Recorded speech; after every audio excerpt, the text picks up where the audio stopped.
Hello, and welcome to our Energy Connect studio at the Canadian Hydrogen Convention 2023. I'm delighted to have sitting next to me Cory Shumaker, Head of Business Development Americas at Hyzon Motors. Thank you so much for joining me, Cory. My pleasure.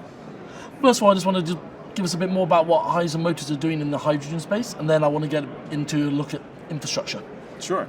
So Hyzon Motors is a Class 8 fuel cell electric vehicle manufacturer in that sense. However, we really manufacture the hydrogen fuel cell itself. So we'll start with that. The fuel cells are made at our facility in Bolingbrook, Illinois, which is outside of Chicago. We're really excited to put that production line online.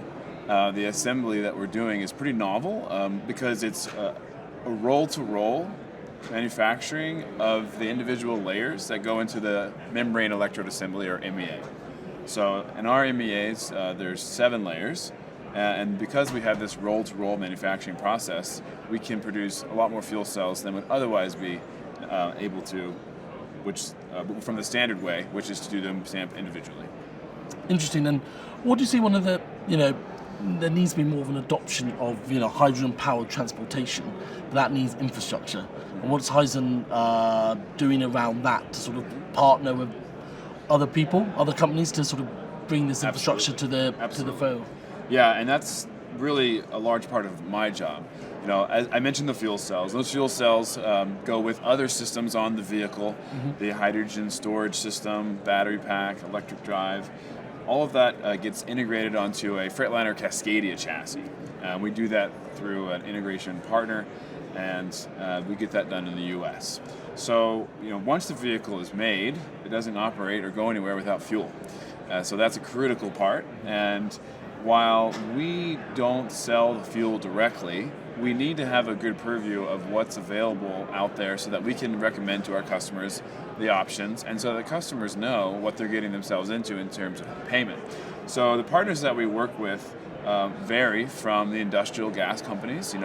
Very proud to be working with Air Liquide here in Edmonton. They've been filling our truck. Also worked with Air Liquide in the US. They provided fuel for one of our trials. And we'll get more into discussion of trials, but that's really the focus of what we've been doing for the last 12 months, a number of customer trials. And the fuel for those varies from mobile refuelers to permanent stations. So as we look at adoption on infrastructure, it's going to be either of those two as well. And if you're in the California area, Los Angeles area, we have 3 stations. Honestly, outside of that, there are no heavy-duty stations in North America yet. Many are planned, which is exciting. Many are planned in Canada, especially in Quebec and Vancouver, British Columbia area, and California, of course. So for the customers that don't have access to a public station, that's when we present options through our partners that can provide hydrogen mobile refueler or hydrogen, various forms of a mobile refueling apparatus.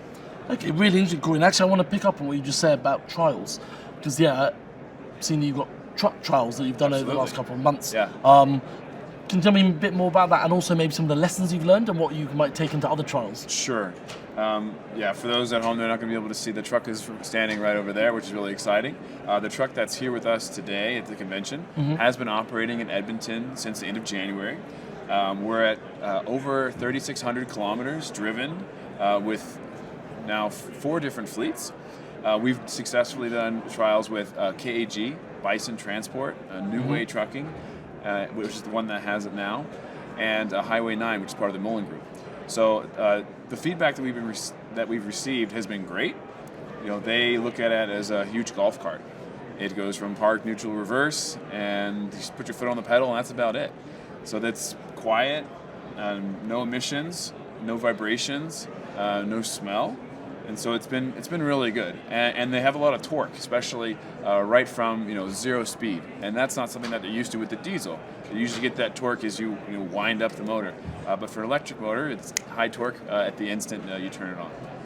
That's really interesting, Cory. And we're here in Edmonton for the show. What do you see as the future of hydrogen in Canada, and how are shows like the Canadian Hydrogen Convention helping push the envelope of where the future of hydrogen is? Well, this convention specifically is a huge help because it brings in all the stakeholders together. So the persons that we've been already having conversations with virtually, we now can meet in person, and that's massive, and we can progress our relationships that way. So it's exciting. And then on the front of how we see infrastructure unfolding across Canada, we're really seeing different hubs coming together. So Edmonton likes to talk about their hydrogen hub, absolutely, with an offshoot of Calgary, right? And then between Edmonton and Calgary is a corridor that's going to open up for fuel cell traffic. And then as you look on the coasts of Canada, both British Columbia and Quebec, and even Atlantic Canada, New Brunswick, we're expecting to see rollout in those areas as well. There's stations that are planned in those areas. And so the momentum up here is really outstanding. Outside of California, I always say that Canada is one of our biggest opportunities and one of the hottest areas for hydrogen because of the motivation, the momentum from that motivation, and then the various incentive programs on the provincial and federal level. That's really good to hear, Cory. And I wanted to touch back on, talk about hydrogen fuel cell technology and what you're working on. But what are the challenges you're facing? Sure. And also, how are you trying to address this? Yeah. So the challenges with infrastructure, to start with, is right now we're filling with Air Liquide, and we're only able to go up to 200 bar because they're not a hydrogen station. They sell hydrogen, the chemical companies, refining companies, and they do that by moving 200 bar tube trailers around. We have the ability to fill off those same tube trailers, but again, only to 200 bar. Our truck is 350 bar. So it's close enough to linear to say that that comes up to just about half of the tank. So that's a challenge.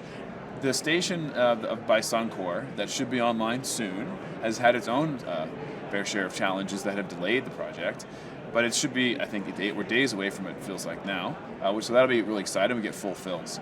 And so what we've seen on the truck side is we're looking to increase the power level of our fuel cell. We're working on a 200 kilowatt fuel cell for the truck. Right now it has 110 kilowatt fuel cell in there. And so that'll really open up its high speed and heavy hauling ability, to go further with heavier weights.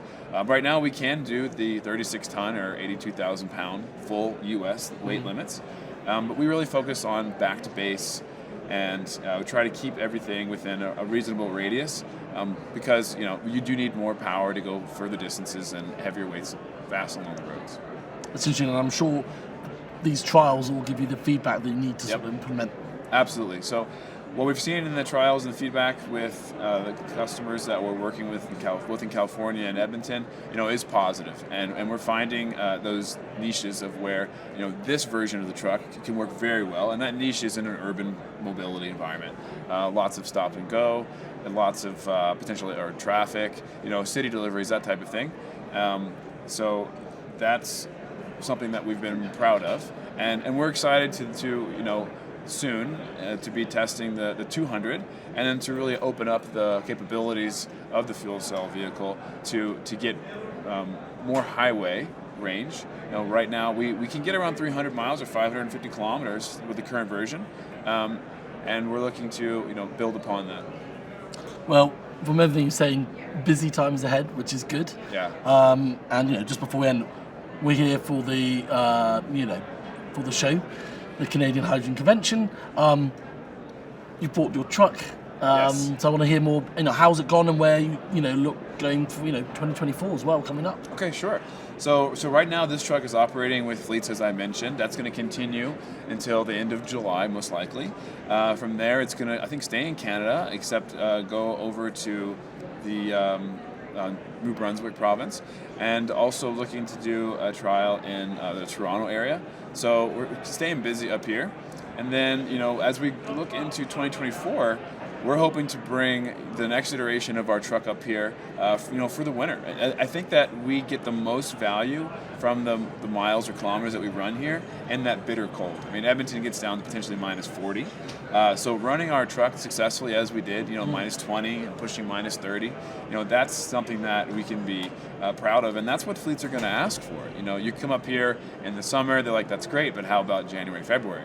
And so we actually prefer to start in those months and say, this is working now, and then reference that later in the year. So as we get into 2024, hope to be up here again with a same truck or a different version of that truck, and continue to operate in those cold weather environments. Great, Cory. Well, I really appreciate all your views and insights. Really interesting to hear. And good luck with all the trials coming up. And when we come back next year for the Canadian Hydrogen Convention in 2024, maybe we'll see the upgraded model and hear more what you've done over the year. Absolutely. Look forward to it. Thank you very much. Thanks for coming down. Thanks everyone for watching, and look out for more studio interviews from the show floor in the coming days.